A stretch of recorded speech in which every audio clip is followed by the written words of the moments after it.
Hello, and welcome to the PowerEgg X tutorial.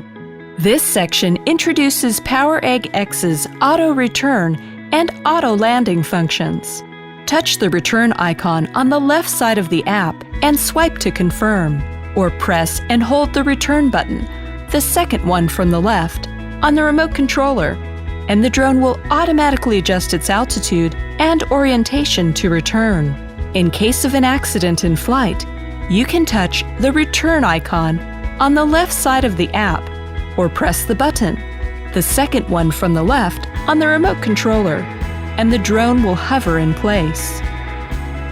When the drone flies above the return point, it will automatically land on the ground and stop its motors. You can touch the auto landing icon on the left side of the app and swipe to confirm. The drone will land in place and automatically stop its motors. You can also pull down the throttle stick as far as it will go to land the drone.